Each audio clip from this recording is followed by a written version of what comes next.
I wanted to talk briefly about a Netflix series, and I'm selective about, I watch eclectic, I should say, not selective, but more eclectic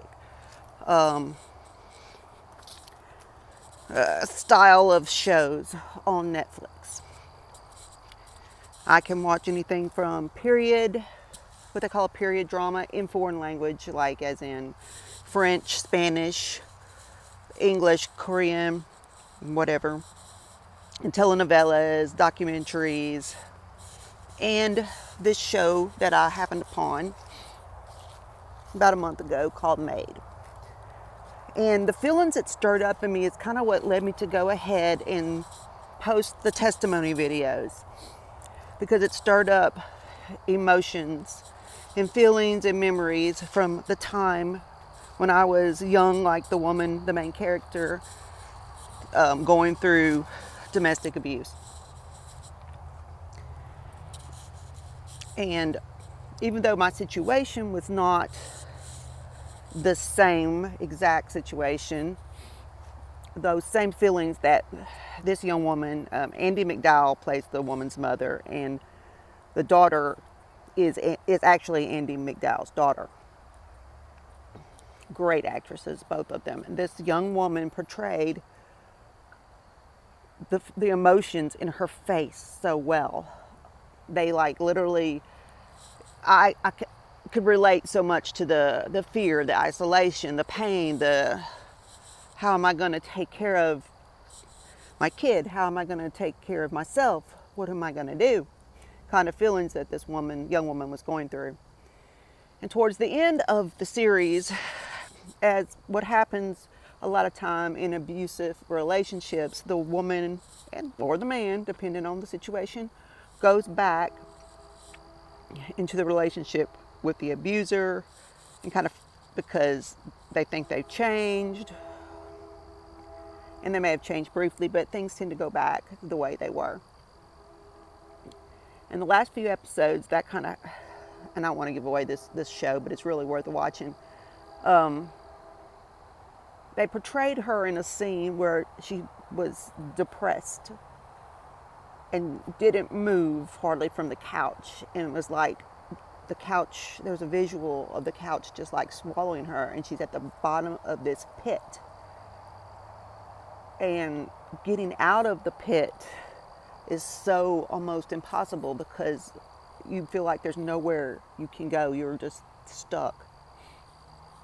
But then something clicks inside her eventually, and she climbs out that pit, and she realizes, she goes back through the motions of leaving, but this time things work out better for her.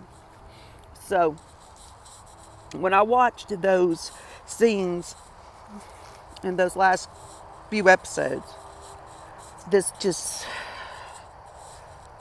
didn't even realize that I was actually sobbing, like gut-wrenching sobbing. It was quiet because I didn't want anyone to hear me.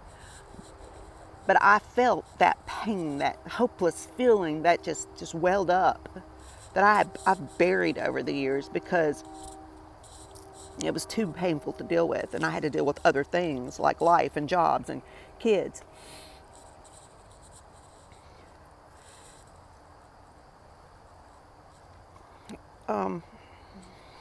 I can't explain it to you unless you've been through it, or you are very close to someone that's been through it.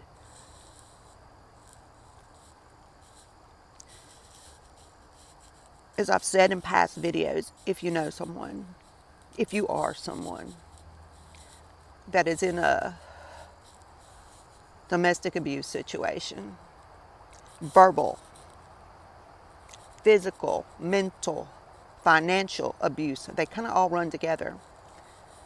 A lot of people don't understand mental abuse. If you manipulate, control, talk down to someone, control their life, or fix it to where they're so dependent on you before they even realize they're so dependent on you,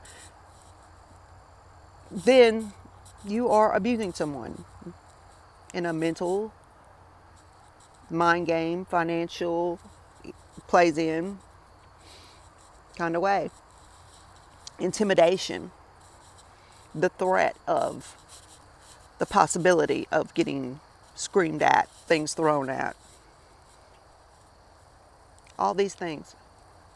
There's so many women, and there's men, and there's children that deal with this daily.